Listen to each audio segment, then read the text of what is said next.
siempre tenemos que tener en cuenta es la primera meditación de los ejercicios espirituales de San Ignacio, ¿no es cierto? Es sobre cuál es el principio y fundamento de nosotros sobre la tierra. Principio y fundamento es Dios nos creó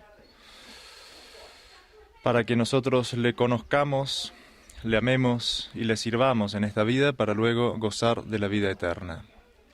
La vida es corta y llena de problemas, llena de dificultades, sobre todo en este mundo moderno, que cada vez más el mundo como enemigo del alma, ¿no es cierto? No el mundo que uno debe convivir con él en cuanto a trabajos o socializarse, sino el mundo como con sus máximas pecaminosas, ¿no es cierto? Sus máximas inmorales. Como decía al principio, el hombre fue creado por Dios con la única finalidad de conocer a Dios, amarlo y servirlo en esta vida para luego gozar de la vida eterna.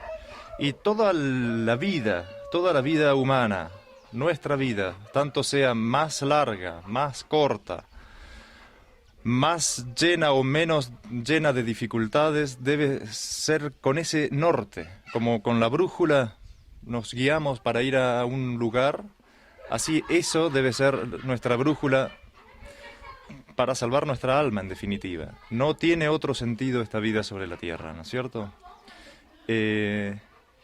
Muchas veces decimos así, en la teoría es muy fácil decirlo, la práctica es difícil. La práctica, Dios ayuda, siempre que Dios nunca abandona a aquellos que no le abandonan primero. Pero si uno abandona a Dios, es como lo que pasa con el mundo. El mundo llegó a un momento en que era un mundo cristiano, ¿no es cierto? Hablando de la universalidad de la gente. Era un mundo, la época de oro, la Edad Media, la época de oro de la Iglesia. Toda la gente era católica, era cristiana. El mundo hoy no es cristiano. Entonces debemos hacer ese esfuerzo para conservarnos nosotros, cristianos y buenos seguidores de Cristo. ¿Cómo se logra eso? Cumpliendo bien con nuestros deberes de Estado, haciendo todo aquello que podemos. Si no hay sacerdotes cerca, Dios no nos pide imposibles, pero Dios nos pide todo lo que podemos de nosotros mismos y Él va a ayudar para aquello que no podemos. Mientras tanto, la Virgen de Fátima insistió muchísimo con el rezo del Santo Rosario cotidiano. El sacrificio le pidió a los meninos de Fátima, el sacrificio que va en contra de las máximas del mundo. El mundo dice, sea feliz, haga lo que quiera, la libertad no tenga límites, la vida es corta, haga todo para ser feliz, pero feliz de acuerdo al mundo. Tenemos una conciencia que nos va a acusar de todas aquellas cosas que hagamos en contra de la ley de Dios. Entonces, si seguimos los consejos del mundo, no vamos a ser felices ni siquiera como el mundo predica. ¿Por qué? Porque tenemos una conciencia, y esa conciencia fue creada por Dios precisamente para hacer las cosas bien, de acuerdo a la ley de Dios, no de acuerdo a la ley del mundo. O sea que la prédica del mundo es mentirosa. Cuando el mundo nos dice, sean felices, hagan su vida, si ustedes se llevan mal el matrimonio, sepárense, búsquense otros. Es muy fácil decirlo, es muy fácil quien sabe hacerlo, pero dentro de la conciencia va a estar recriminando todo el tiempo y no va a haber felicidad. Hay mucha falsía en el mundo moderno, mucho, te quiero, te amo, ¿cómo es? Usted es una persona muy especial para mí. Sí, todo eso son cosas que lleva el viento. Las cosas que verdaderamente permanecen son las cosas de Dios, las cosas de la ley de Dios. Y para eso es muy importante habituarse a vivir cotidianamente una vida cristiana. Al levantarse, el primer pensamiento que sea en Dios, en su Santísima Madre, ofrecer todo el día pensamientos, obras, oraciones, indulgencias, tristezas, alegrías, todo ofrecerlo a Dios a través de la Santísima Virgen María. Después, acostumbrarse a bendecir la comida. Es una práctica muy cristiana que nos ayuda a entender que esa comida nos la dio Dios. La oración de la mañana me hace comprender que este día me lo dio Dios, que me lo dio para que yo agradezca y para que yo reconozca en Él su bondad.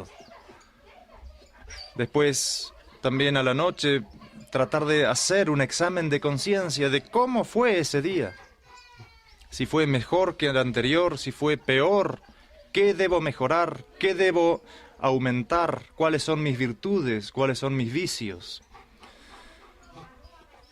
Y hacer la oración de la noche. La oración es un hábito que se adquiere. Si yo rezo, me voy a acostumbrar a rezar. Si yo no rezo, no voy a acostumbrarme nunca a rezar. Y San Alfonso es bien claro, San Alfonso María de Ligorio.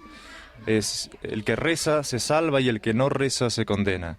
Precisamente por la falta de padres, por la falta de sacramentos, es importante que sepamos hacer oración en la casa. Si somos en familia, enseñando a los niños con el ejemplo, ¿sí? ¿Cómo yo voy a decir, recen, recen si yo mismo no rezo? Entonces, hacer el terzo, la oración del terzo, de otro rosario en familia. Y otra de las cosas también es el estudio de las Sagradas Escrituras, pero las Sagradas Escrituras de una Sagrada Escritura aprobada por la Iglesia. Tratar de leer, conocer la vida de Jesús, de los Actos de los Apóstoles, las Epístolas de San Pablo, ser consistentes en el estudio de la vida de Jesús. Después las actas del magisterio de la Iglesia también, la interpretación de la Iglesia sobre pasajes dificultosos de la Sagrada Escritura. Y no ser amigo de novedades también, eso es muy importante. Si no soy teólogo, no hacer teología. Muchas personas piensan que deben hacer razonamientos altos sobre temas muy escabrosos, muy difíciles. No, simplemente que se atengan y que mantengan lo que la Iglesia siempre enseñó, lo que la Iglesia siempre practicó, la doctrina de la Iglesia sin mancha de novedad alguna. Novedades que comenzaron con el Concilio Vaticano II y que predican estos últimos falsos papas, comenzando desde Juan XXIII. Exactamente, el Evangelio de hoy ha hablado sobre eso, de los falsos pastores. Entonces, pero muchas veces uno cae en el error de decir, yo tengo que hacer teología. No, si Dios no me va a pedir que haga alta teología, Dios me va a pedir que conozca bien mi catecismo, el catecismo de San Pío X, Dios me va a pedir que haga mi oración cotidiana, Dios me va a pedir que haga mis deberes de Estado correctamente, de acuerdo a mi religión, Dios me va a pedir que sea consciente de todos mis actos, porque esa conciencia misma me va a acusar ante Dios. Entonces, hagamos siempre un esfuerzo de conseguir el hábito de la oración. El hábito de la oración y el hábito del estudio, pero un estudio sano, no un estudio por curiosidad, por conocer novedades o por teorías nuevas o enseñanzas nuevas. No. Siempre el estudio que sea sobre lo que enseñó la Iglesia, no sobre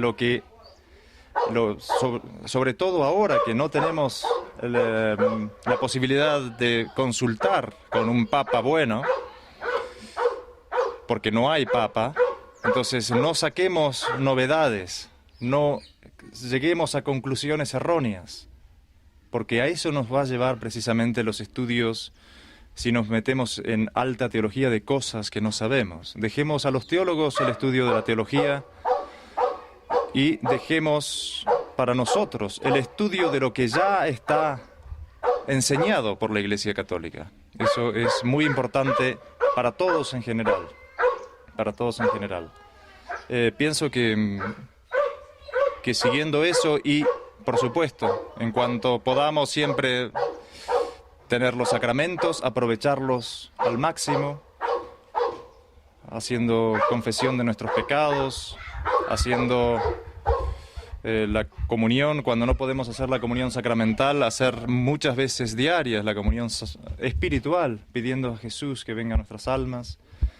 Y después, sobre todo, teniendo muy en cuenta también la lejanía del sacerdote, es si alguien tiene la desgracia de caer en pecado mortal, que haga inmediatamente el acto de contrición perfecta. Eso devuelve la gracia de Dios, ¿sí? Porque un alma muerta por el pecado mortal no gana méritos para el cielo. Entonces, como es tanta la lejanía del sacerdote para poder confesarme, saber la doctrina de la verdadera contrición, que es pedir perdón a Dios con mucho dolor por haberlo ofendido, por ser Él tan bueno y tan grande, no por temor al infierno, sino más por amor a Dios, ¿comprenden?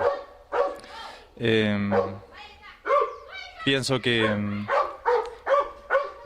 son esos los consejos que se me ocurren dar ahora en este momento. O que a gente pode falar do Gabriel aí? Gabriel es, bueno, es de Río de Janeiro, brasilero. Yo pienso que es una esperanza que pueden tener los fieles de Brasil, de que él venga para algún día atenderlos aquí, es tener un sacerdote más cerca. Indudablemente él tiene que terminar los estudios y no va a poder venir a vivir los primeros años a Brasil para adquirir la costumbre de sacerdotal, ¿no es cierto? Es muy difícil para un sacerdote joven quedar solo en un lugar. Lo sé por experiencia propia. Mi hermano, el padre Julián, estuvo mucho tiempo solo, recién ordenado, y él me dijo que es terrible, pero las visitas a Brasil van a ser más seguidas, y después, bueno, siempre la idea es que quede un sacerdote aquí, ¿no es cierto? Que pueda viajar a los distintos centros de misa. Mientras tanto, pido oraciones para que él, bueno, termine bien sus estudios y, sobre todo, que sea un sacerdote piadoso y sabio, que la sabiduría no es la sabiduría como la entendemos nosotros, de saber muchas cosas, sino saber la única cosa que es conocer a Dios, ¿no es cierto? Encerrar, Gabriel, falando alguma coisa, pedindo oração para os fiéis. Recem por mí.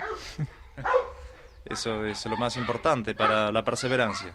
Lo que nos toca vivir ahora es para practicar la virtud de la perseverancia. Aquellos que perseveraren serán salvos, dijo.